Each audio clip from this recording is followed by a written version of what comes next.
Pretty privilege is the reason why Tyler is not receiving as much vitriol as Hannah is. Stay tuned.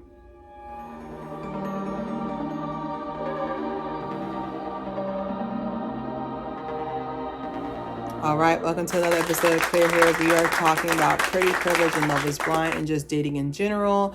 So I'm going to break it up into 4 parts, just giving you guys a little bit of a table of content so you can see what's worth your time. So every 5 minutes, I'm going to be switching off a different one. So my first one, I'm going to be talking about Hannah versus Tyler. And then the next section is going to be providers not being cute, which is true. And then I'm going to talk about how men will function at 80%. Meanwhile, women will pressure themselves to work at 100%. And then the last 5 minutes is going to be basically talking about why you guys need to weigh out certain attributes like looks compared to character. So I hope you enjoyed my video. Don't forget to subscribe, share. All right. So first things first, Hannah versus Tyler. Now, I do not find Tyler attractive, maybe because I'm a character person, but from the first time I saw him, I was like, he is not cute. But I did find Hannah to be attractive because this before you learned about stuff like her, because like I just like her spirit at first. It just gave very much like, hey, I'm Hannah. Like it just gave very much, yeah. But there's a good majority of women that find themselves attractive to Tyler. And I feel like that's the reason why the pushback's not happening. Because I was like, why do I feel like even though Tyler has allegedly been still in contact and sleeping with his 3 sperm donor kids, allegedly, but I wondered just from just sitting back and just looking, I was like, why is it? I was like, it's because people are attracted to Tyler. They are not attracted to Hannah. Now, Hannah is, of course, blonde hair, blue eyes, but she is not the pretty privileged size. Because everybody, like I told you guys before, I had a video called The Dichotomy of Pretty Privilege. A good majority of pretty privilege is being skinny. You don't even have to look good. As long as you're skinny, you're going to benefit from pretty privilege. So I feel like that's one of the reasons why, in a way, I feel like that's why Hannah lost weight. Of course, just for her own reasons. But I do feel like she lost weight because you aren't going to be as mean to a skinny woman compared to someone who's overweight. And it's already shown the difference. Like there's been like, ever since she showed before and after, like how skinny she is now, I already see the dislikes going down. Like it's so crazy with pretty privilege how pretty privilege gives you amnesia. Like this person literally treated Nick like he was nothing, even though he was wrong to come on that show, not being fully functioning. We'll talk about that later on, but she was also wrong knowing that this person was not her type and she dragged them along for the ride. If you know you don't like something, you don't like. That's like starting a job for 2 months and be like, I actually don't like this that I've worked here. Okay, good. But why have you been there for a year now? So I feel like she dragged as long as she could, even though she knew Alfred from seeing him, like the look of disgust, just from reading her body language, the look of disgust, you can tell Alfred that she did not find herself attracted to Nick. But I can say that Tyler has, he's mixed Serbian or something. I don't know. But like he attracts both black and white women. So, he has a big pool of people that he can attract. And I feel like there's a certain level of cockiness that comes with the fact that he feels like he's untouchable. Because honestly, he is.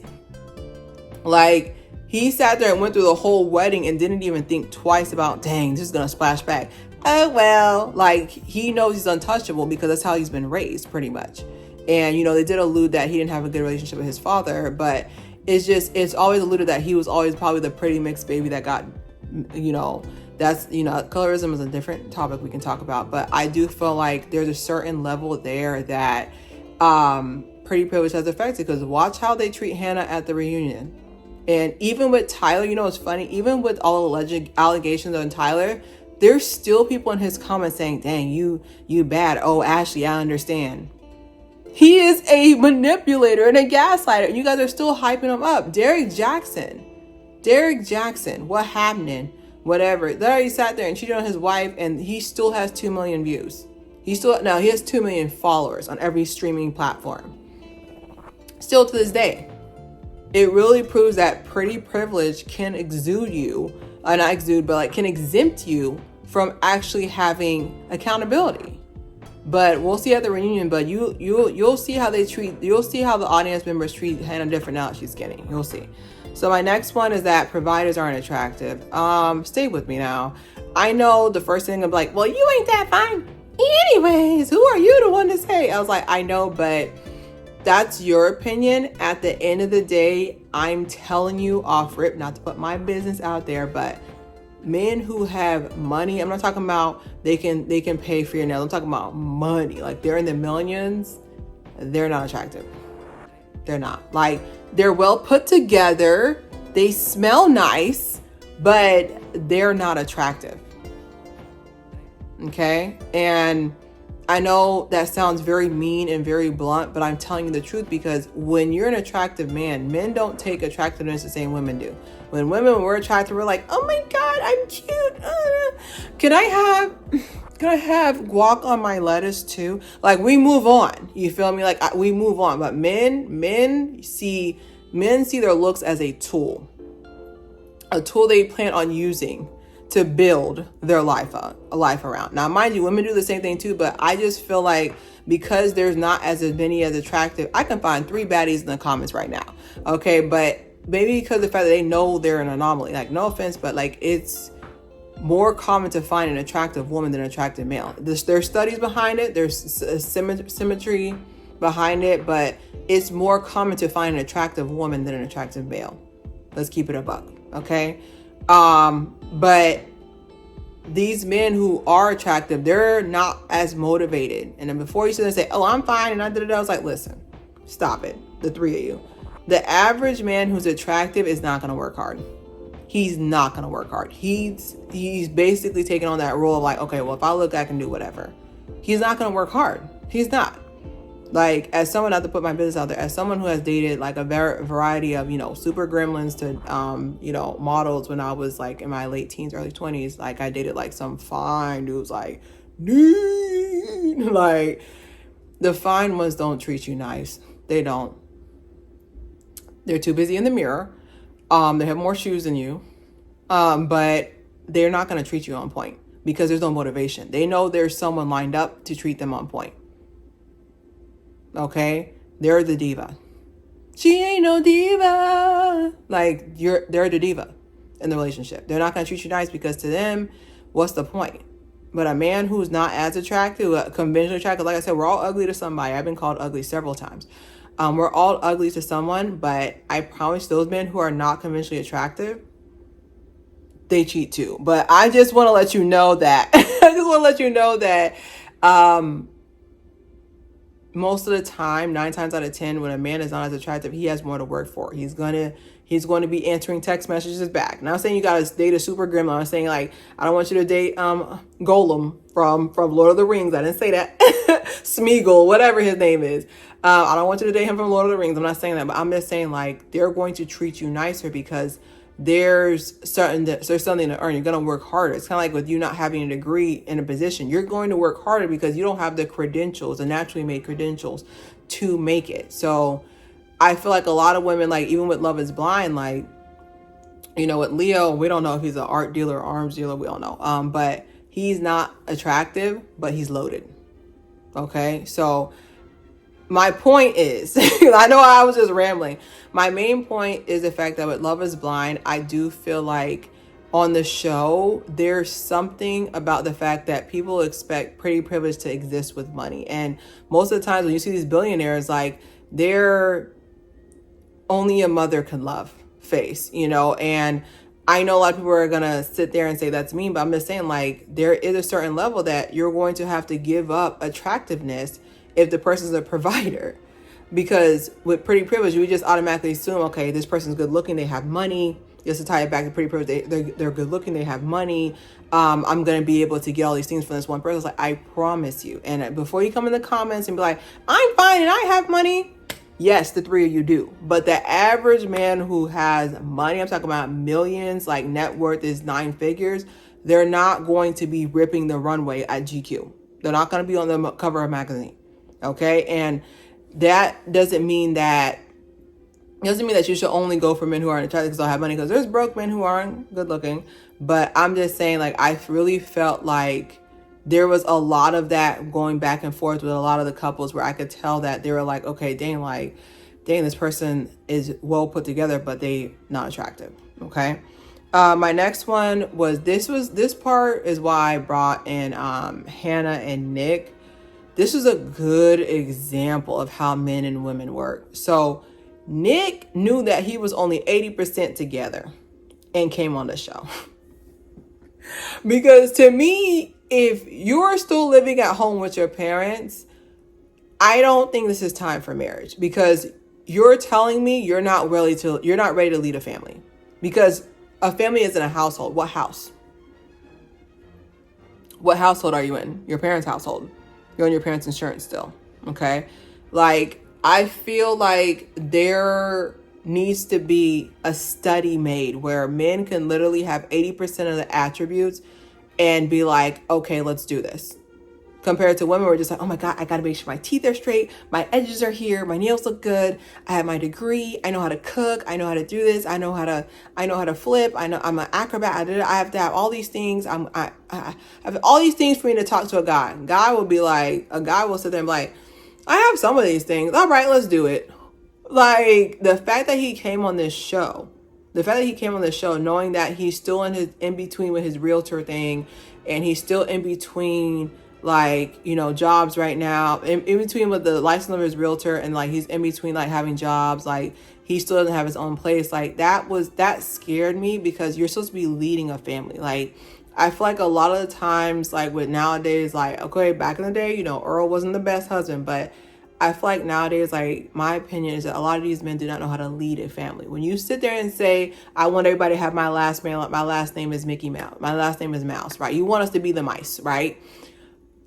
I'm looking to you to lead the family. We're wearing your last name. You need to lead the family. There's no, okay, well, what should I do? There's a difference between, I think where Hannah got frustrated at, which didn't excuse her being mean to him. I feel like she got frustrated is that there's a difference between being somebody's consultant and someone's mom. So, for example, I'm gonna do this real quick. Okay, let's say, for example, your husband is just like, oh, I gotta choose between vanilla or ice cream. Which one should I choose? That's a consultant position, right? That's him basically saying, I have my choice. I've done the majority of the work.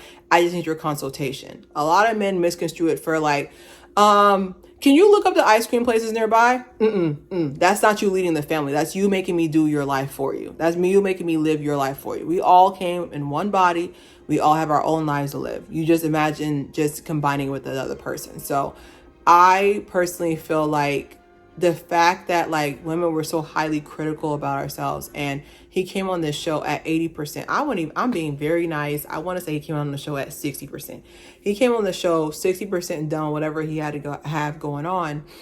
And he still sat there still sat there and was just like, okay, I'm going to go on the show. Like, I would feel insecure if like I was in between jobs or I wasn't in the accounting position I want to be. Like, I couldn't imagine being on this show when I was in my grunt work year, because there's grunt work years when you're in accounting. Like, there's years where you're just doing collections, okay? And then you actually get into the real accounting. I would not be like, okay, time to get married. Like, I'm not done yet. Like, I really feel like even with Hannah, no offense, but emotionally, she's not done yet. Yes, she may have more money than him. She's unemployed. I don't know, the math's not mathing, child. Math's not mathing. But I felt like with Hannah, emotionally, she wasn't done yet. Like, for you to sit there and speak, not even to your fiance, to another human like that, she literally degraded him. She kept a little list.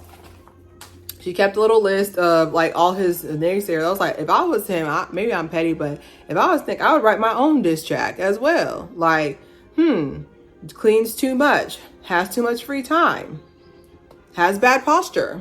Like, if we're being mean, at the end of the day, I feel like it's just, I just wanted to point that out. Like, men will sit there and be like, come at the job of, you know, being partner at 80%. And not even think twice about how that will affect the other person trying to fill in that other 20%. So she felt that tug and pull. I thought she was rude. But I do feel like this is where pretty privilege comes into it. I do feel like if Nick would have been her type, or if Nick would have been more conveniently attractive, she would have helped him with that 20% off. 20% off. She would have helped him with the other 20% he was missing with a smile.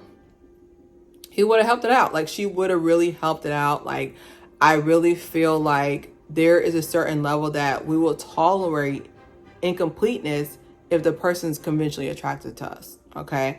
My final point, I mean, I touched base on this the last episode, but I just want to go back again just to reiterate about character. A lot of y'all, especially like my age and younger, I'm 33, like a lot of y'all are basing looks so high. Not saying you got to get married to a super gremlin, but like a lot of y'all are basing looks really high, and it terrifies me. Like with Tyler, there was a comment that said, Ashley, I get it. You know, and then another thing that said, oh, well, I know Ramsey broke her heart, but Ramsey's more attractive than Bowden. Listen, like, I know black don't crack, Asian don't raisin, Puerto Rican ain't peeking, but at the sorry, that was funny.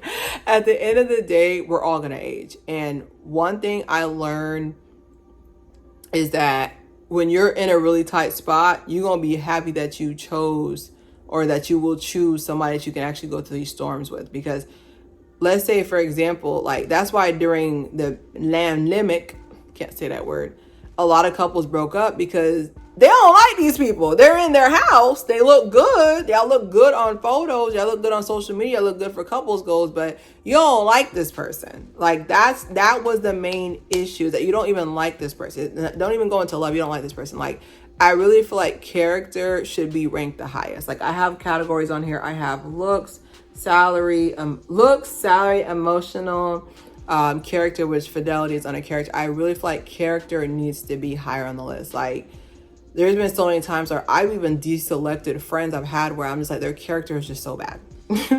Their character is just so bad. Like, I feel like they just make me feel icky. Like, it's really where you see how they act in certain situations, and you just can't unsee it from that person, you know? And it's the same thing with Pretty Privilege. Like, I feel like y'all put looks so high, and I was like, looks mean nothing. This person could literally be treating you horribly behind the stage. Like, I still remember with the, we don't know anything, but I remember with Eric Benet and Holly Berry were one together. And I remember a lot of people were just like, oh my God, like, I don't know why she's saying Eric Benet is horrible. I would have dealt with it or did. I was like, he put her through a lot, vice versa. They were just toxic for each other. But it's so scary how y'all are so adamant about, oh, I won, my girlfriend's hotter than the last one, or oh, I won, my man's finer. That doesn't mean anything. It doesn't mean anything. Like, I'm telling you, if you ever have a bad day, or let's say, heaven forbid, you have a terminal illness, you're going to be happy you picked the person who has the best character compared to looks. Because to me, I feel like looks are subjective. Now, mind you, I have pretty privilege, so I can't really speak on this too long without just saying, shut up. But I do feel like looks are subjective because, like I said, like Tyler, typically, you know, to the average person, I don't find him attractive. They would think he's attractive, but because you know his personality, you know, like, because you know his personality, like, to me, he's unattractive. Vice versa, like Steven, the one that didn't know he was black, Mr. Sleep Study, like, I didn't find him immediately attractive, but when he was portraying those good attributes, we didn't know about his addiction yet, alleged addiction. But I was literally like, oh my God, he's literally changed before my eyes. Like, he was cute, but now he's starting to look fine, because like how he treats her, he really loves her, And then the text came out, and I was like, all right, bye. I was like, all right, bye, you're done. Like, it's even with Garrett, like, Garrett is, I think Garrett, you know, they call him working class Chris Evans. I can't, working class Captain America, but give me. Even with him, like, to me, when I first saw him, I thought he was decent, but like, as I saw him treat Taylor like a princess, like, I started to be like, you know what, he's actually the finest person on this show. Because it's just like, it's a character thing. Like, how somebody treats you, to me, like, it changes like your whole view of that person. Because there's some times where, like, you'll see a woman and she's beautiful, but then she opens her mouth and you're like, you know, actually this person's like mean. Like, perfect example is Amber Heard. Like, when I remember the first time I saw her, I was like, oh my gosh, she's like a perfect mirror for you know, I'm a DC fan. She's like the perfect mirror. And then like all the stories came out, like with her and Johnny Depp. You know, I know it's still, you know, it's legal. But when that came out, I was just like, ew. Like whenever time I saw her. But I don't know. You guys can sit there and tell me what do you think below. But I do feel like there's a high correlation of pretty privilege and dating. So don't forget to subscribe and share. It's Claire here.